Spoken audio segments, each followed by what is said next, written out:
आप भी आए और माननीय मंत्री जी का को पुष्प गुच्छ देकर स्वागत करें। और जितेंद्र राजभर जी, प्रधान जी, आपका भी स्वागत है। आप भी आए और माननीय मंत्री जी का माला पहना के स्वागत करें। सर, एक प्रकरण मऊ में है, एक शिक्षिका है प्राइमरी विद्यालय की, वो विद्यालय नहीं जाती हैं।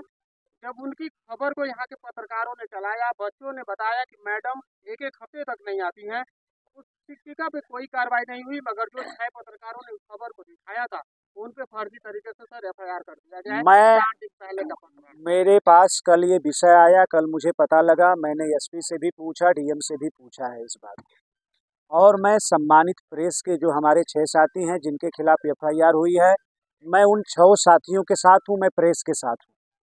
ये बहुत गलत बात है और मुख्यमंत्री जी से मैं बात करूँगा और चिट्ठी भी लिखूँगा। अगर इस तरह की कोई अध्यापक हैं और वो अपने जिम्मेदारी से अपने कर्तव्य का ठीक से निर्वाह नहीं कर रही हैं, तो उनके खिलाफ कार्रवाई होनी चाहिए, उनको इस्तीफा देना चाहिए, जाकर अपना इस्तीफा देकर जो मन सो करें। लेकिन जब आप ऑन ड्यूटी हैं तो आपको शिक्षा के साथ खिलवाड़ करने का कोई हक नहीं है। और प्रेस के लोग अगर सही बात को उजागर कर रहे हैं तो उनके खिलाफ कार्रवाई किसी ने किया तो गलत बात है। मैं लिखूंगा भी, मुख्यमंत्री जी से बात भी करूंगा और अगर इस तरह की कार्रवाई हुई है तो मैं इसकी भर्त्सना करता हूं, मैं इसकी निंदा करता हूं।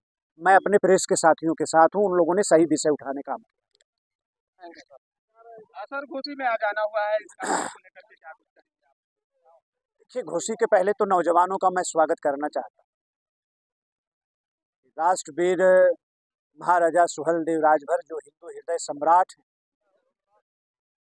उनके नाम, उनके याद करने का ये समारोह उन्होंने बुलाया, कार्यक्रम, और बड़ी संख्या में लोग इसमें शामिल हुए। तो जितने लोग आए उनका भी स्वागत। और सबसे बड़ी बात, जिन साथियों ने ये आयोजन किया, यहाँ के नौजवानों ने, मैं उनको बहुत साधुवाद देता हूँ। महाराजा सुहेलदेव राजभर, आप समझिए कि वो कैसी उन्होंने लड़ाई लड़ा कि उस लड़ाई के बाद 175 साल तक भारत पर किसी भी प्रकार के आक्रमण का कोई इतिहास नहीं दिखा सकते। मतलब कैसी लड़ाई हुई होगी, कितना जो आक्रांता थे, जो भारत पर हमला करने आते थे, भारत को लूटने आते थे, कितना भय उनके मन में हो गया कि 175 साल तक किसी को भारत की तरफ देखने की हिम्मत ही नहीं। तो ऐसे महापुरुष को नमन करने का आज दिन यहाँ है, तो मैं सबको बहुत स्वागत करता हूँ।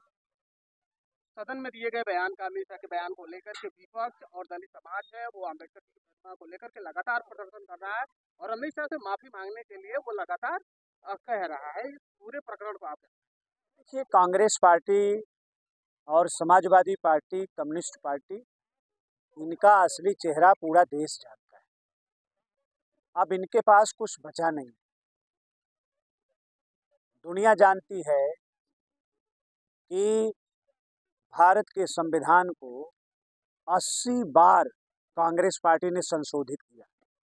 80 बार भारत के संविधान को बदलने का काम कांग्रेस पार्टी, 80 बार भारत के संविधान, डॉक्टर साहब भीमराव अंबेडकर के संविधान के साथ छेड़छाड़ किया कांग्रेस पार्टी। और किस लिए किया? अपने निजी हित के लिए। जब इंदिरा गांधी पर मुकदमा हुआ और उनके चुनाव को अयोग्य घोषित कर दिया गया, जब वो इमरजेंसी लगाने की तरफ आगे बढ़ी, तो उन्होंने संशोधन क्या करने के लिए आए कि राष्ट्रपति, उपराष्ट्रपति, प्रधानमंत्री, उप प्रधानमंत्री के खिलाफ जब वो शपथ ले लेंगे तो कोई भी कार्रवाई नहीं की जा सकती, उनसे कोई पूछताछ, मतलब ऐसी मानसिकता।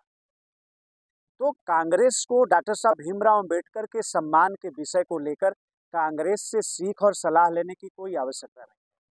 बाबा साहब, डॉक्टर साहब भीमराव अंबेडकर के द्वारा लिखे गए संविधान को आप समझिए कि 60 बरस तक जम्मू कश्मीर में लागू नहीं होने दिया कांग्रेस पार्टी ने।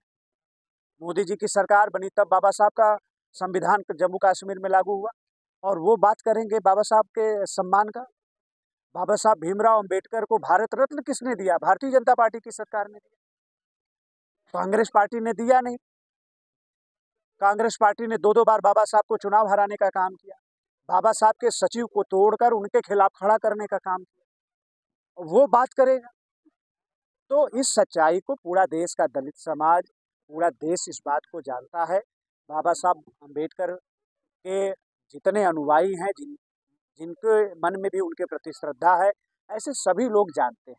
इसलिए ये जो मुद्दा विहीन विपक्ष है, ये बेवजह की बात कुछ है नहीं इनके पास, यही सब करते रहते हैं और पब्लिक इसका संज्ञान नहीं लेती। हम प्रेस के साथियों से भी निवेदन करेंगे कि आप भी मत संज्ञान लीजिए। सर, आपने अपने भाषण के दौरान कहा कि डायरेक्ट अगर जुड़ना है तो मोदी जी से, योगी से जुड़िए, बिचौलियों से बच के रहिए। ये कौन बिचौलियां हैं जो नहीं, लगभग समाज को बरगला रहे हैं? कोई भी हो सकता है, कोई भी हो सकता है।